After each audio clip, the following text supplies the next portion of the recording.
रोम की सभ्यता। मुख्य केंद्र इटली। यूनान और रोम की संस्कृतियों को मिलाने की एक कड़ी। पश्चिमी एशिया की सभ्यताओं के विचार इटली होकर ही यूरोप पहुँचे। इटली के सर्वप्रथम निवासी उत्तरी अफ्रीका, स्पेन, फ्रांस से आकर बसे। 200 ईसा पूर्व के बाद भारोपीय भाषाओं के बोलने वाले मनुष्य आल्प्स पर्वत को पार करके यहाँ बसे। एस्ट्रकन जाति भी इटली के एक भाग पर बस गई। रोम की सभ्यता का विकास का आरंभ 6वीं शताब्दी ईसा पूर्व में हुआ। तब यूनानी सभ्यता का पतन हो गया। रोम नगर की स्थापना टाइबर नदी के दक्षिण में लेटियम नाम के जिले में 1000 ईसा पूर्व में हुई। लेटियम नामक स्थान के कारण ही प्राचीन रोम के निवासियों की भाषा का लैटिन नामकरण हुआ। रोम में एक राजा, एक सभा, एक सीनेट होती थी। सबसे अधिक शक्ति सीनेट के पास थी। सीनेट राजा व सभा के प्रस्तावों को अस्वीकार कर सकती थी। 6वीं सदी ईसा पूर्व के अंत में राजा का पद समाप्त। गणतंत्र की स्थापना। समाज 2 वर्गों में विभक्त, पहला पैट्रिशियन और दूसरा प्लीबियन। पैट्रिशियन उच्च वर्ग, जिसमें धनी लोग और जमींदार थे। धनी लोग सीनेट की पूरी शक्ति थी। प्लीबियन में मजदूर थे, छोटे किसान, कारीगर, छोटे व्यापारी और योद्धा शामिल थे। 459 ईसा पूर्व में कानूनों की संहिता तैयार की गई। इन कानूनों को लकड़ी की तख्तियों पर लिखा गया। वे 12 तख्तियों के कानून कहलाते थे। आम लोगों को कानून का ज्ञान, सरकारी कर्मचारियों का कानून उल्लंघन करना कठिन हो गया। रोम ने अफ्रीका के उत्तरी तट पर स्थित कार्थेज नगर से कई युद्ध किए। कार्थेज नगर की स्थापना 9वीं सदी ईसा पूर्व में फीबीसिया के निवासियों ने की थी, बाद में स्वतंत्र।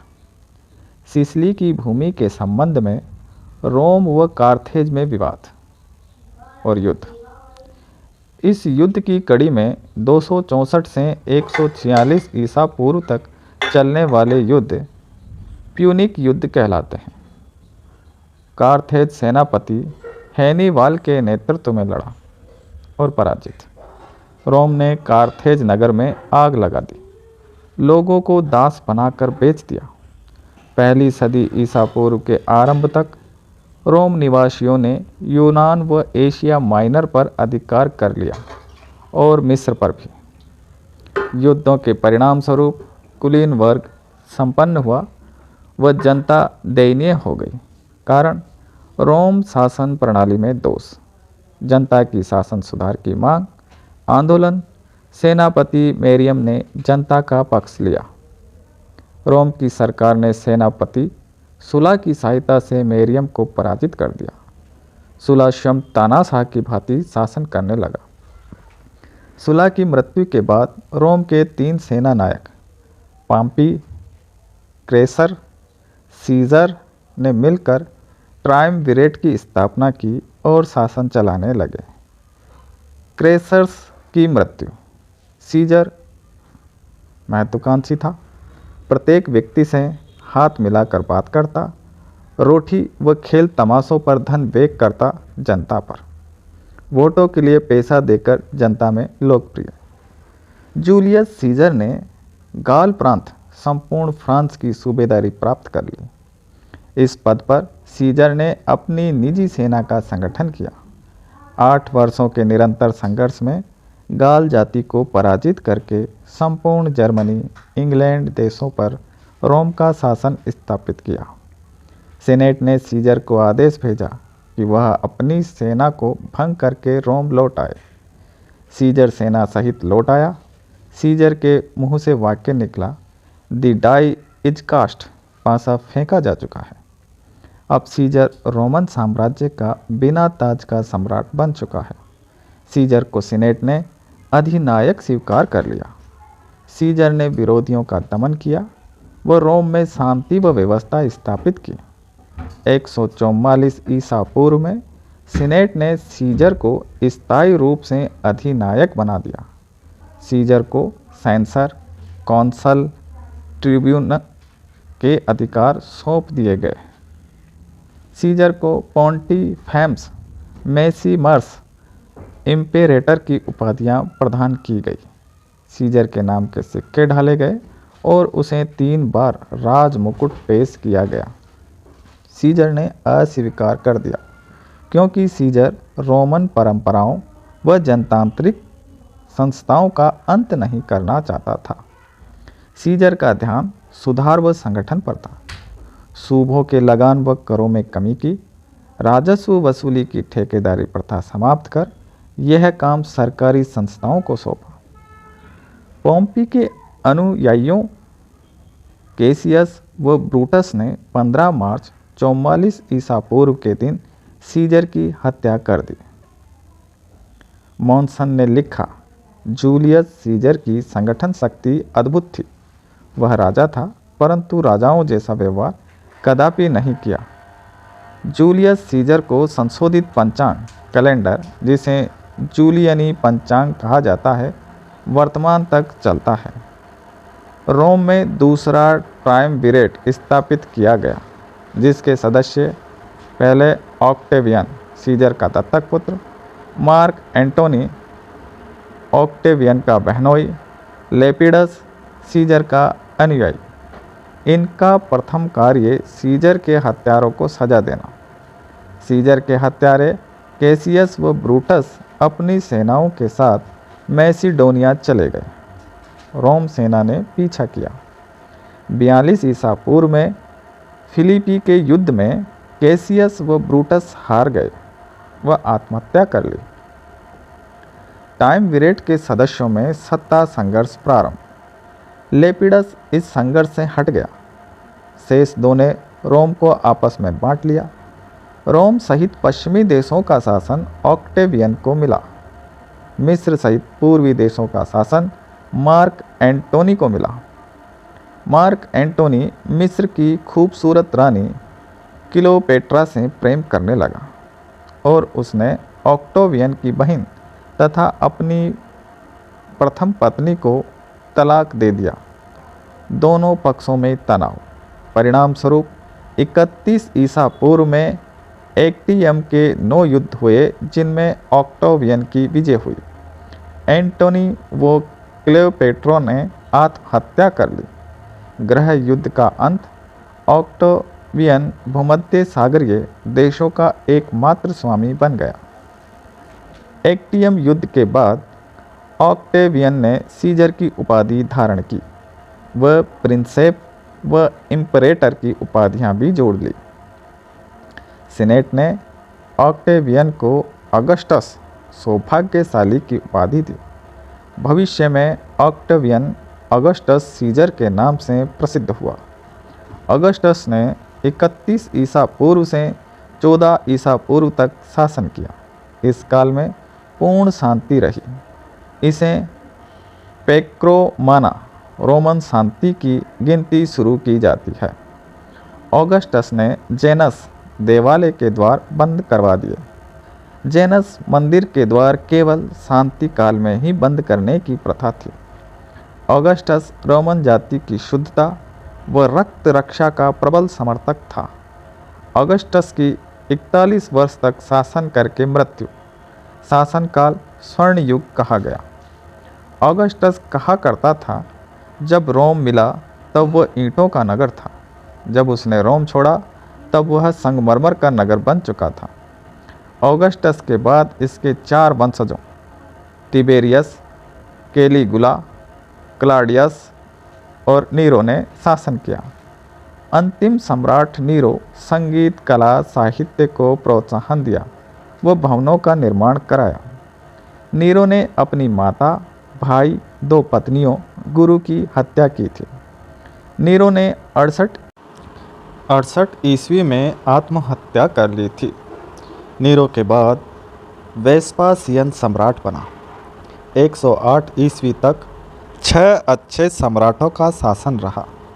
अंत में कॉन्स्टेंटाइन 324 से 337 ईस्वी रोमन साम्राज्य का एकमात्र सम्राट बनने में सफल रहा। कॉन्स्टेंटाइन ने रोमन साम्राज्य की नई राजधानी कॉन्स्टेंटिनोपल कस्तूनतुनिया का निर्माण करवाया। कॉन्स्टेंटाइन ने रोमन साम्राज्य की नई राजधानी कॉन्स्टेंटिनोपल कस्तूनतुनिया का निर्माण करवाया। कॉन्स्टेंटाइन ने ईसाइयों के दो समुदायों को मिलाने का प्रयास किया, परंतु असफल रहा। स्वयं को ईश्वर का प्रतिनिधि समझने लगा। ऐश्वर्य वह शान शौकत पर अधिक धन खर्च से राजकोष रिक्त, फारस व हुणों से सतर्क रहा।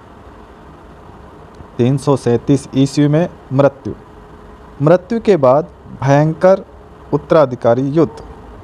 500 ईस्वी तक बर्बर जर्मन कबीले रोम को जीत चुके थे। रोम निवासी कृषि, भेड़ गाय बैल पालन, कपड़े सन व ऊन से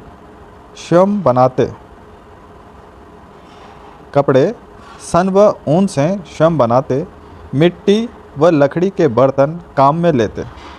प्रत्येक परिवार चूल्हे की देवी वेस्ता की पूजा करता, क्योंकि यह घर की रक्षा करती है। रोम के निवासी उतने ही देवी देवताओं की पूजा करते जितने यूनान के। जुपिटर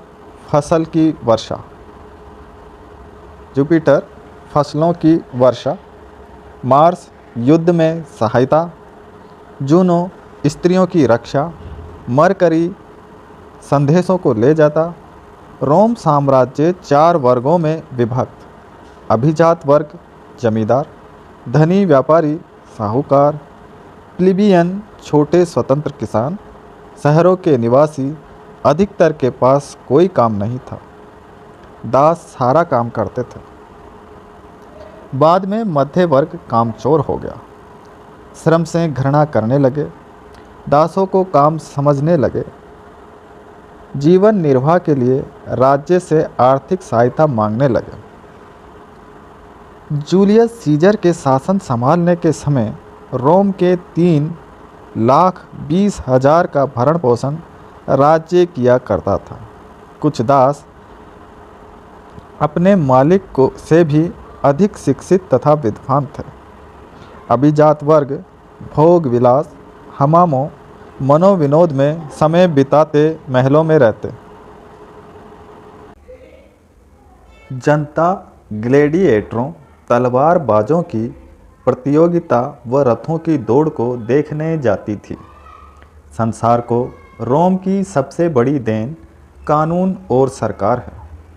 12 तख्तीय कानून, बाद में 3 शाखाओं में।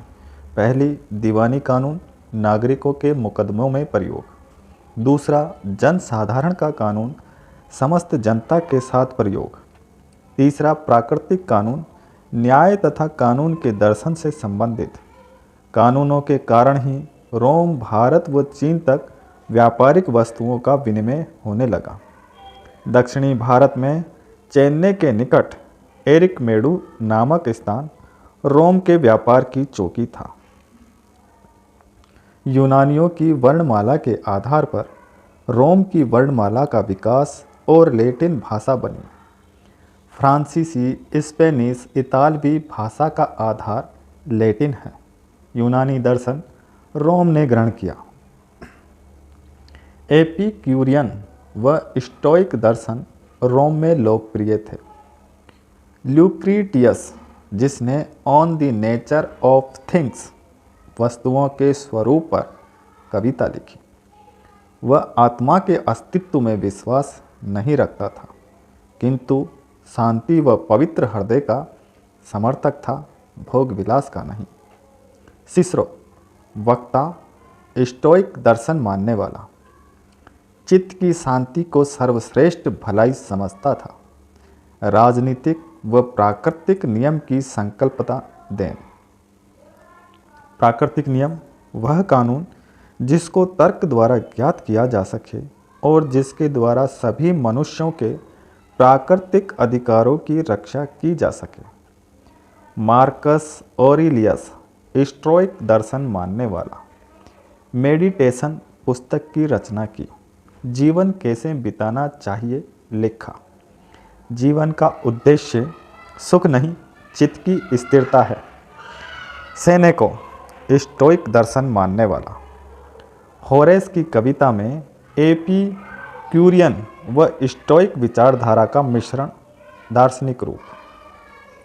वर्जिल पुस्तक इनिड, शैली इलियड व ओडिसी जैसी। इनिड में ट्रॉय के इनस वीर नामक के नायक के घूमने व वीरता का वर्णन है। इनिड में ट्रॉय के इनिस वीर नायक के घूमने व वीरता का वर्णन है। रोम के इतिहासकार टेसिटस पुस्तक एनलस व हिस्ट्रीज में अराजकता व भ्रष्टाचार का वर्णन। रोम निवासी कुशल निर्माता सबसे पहले कंक्रीट रोड़ी का प्रयोग प्रारंभ किया। वे ईंटों व पत्थरों के टुकड़ों को मजबूती से जोड़ सकते थे। वास्तुकला में डांट व गुंबद बनाकर दो महत्वपूर्ण सुधार किए। रोम के भवनों की 2-3 मंजिलें होती थीं। इनमें डांटें गोल होती थीं। ये डांट नगर के द्वारों, पुलों, बड़े भवनों, विजय स्मारकों के बनाने में काम में। डांटों का प्रयोग कोलोजियम बनाने में भी किया जाता था। गुंबद औंधे कटोरे के समान भवन की छत होती थी। ये गुंबद रोम के मंदिर पेनपियन में है। रोम तथा अन्य नगरों में पानी देने के लिए पानी के पाइप लगाए जाते थे। ये पाइप 70 किलोमीटर तक लंबे थे। रोम ने यूनानियों की तरह मूर्तियों का विकास किया, परंतु एक अंतर था। यूनानी अपने आदर्शों को व्यक्त करने के लिए मूर्तियां बनाते थे। रोम मनुष्य को यथावत मूर्त करने के लिए मूर्तियां बनाते थे। रोम भित्ति चित्रों को बनाने की कला थी। रोम के सबसे पहले निर्धन रोगियों को मुफ्त औषधि देने का प्रबंध किया। रोम की देन पंचांग, आधारभूत सिद्धांत भारत, चीन, मिस्र से लिए। आधुनिक पंचांग के कुछ महीने सीजर लोगों के नामों से लिए गए। जूलियस सीजर जुलाई, ऑगस्टस सीजर अगस्त व सितंबर, अक्टूबर, नवंबर, दिसंबर का नाम लैटिन भाषा के शब्दों से जिनका अर्थ 7वां, 8वां, 9वां, 10वां। ये नाम तब सार्थक थे जब रोम का नया वर्ष मार्च से आरंभ होता था। रोम सभ्यता का पतन साम्राज्यवाद से है। लोकतंत्र की समाप्ति, दासता को प्रोत्साहन, नगरों में जन समुदाय आलसी हो गया, राजनीतिक संघर्ष, भ्रष्टाचार, दासों पर सभी कार्यों व उत्पादन की जिम्मेदारी होने से उद्योगों व कृषि की उन्नति नहीं हो सकी, दासों के लगातार विद्रोह, ईसाइयों का पीड़ित वर्ग को आकर्षित करना। कॉन्स्टेंटाइन पहला सम्राट था जिसने 4वीं सदी ईस्वी में ईसाइयों को गिरजाघर बनाने और खुले तौर पर पूजा करने का अधिकार दे दिया। रोम के साम्राज्य के पतन का अंतिम प्रहार उत्तर के हमलावरों ने किया। ये जर्मन कबीले से थे, पहले सीमाओं फिर नगर। 476 ईस्वी में बेडल लोगों के एक आक्रमण ने पश्चिमी साम्राज्य को खत्म कर इनका सरदार रोम का राजा बन बैठा।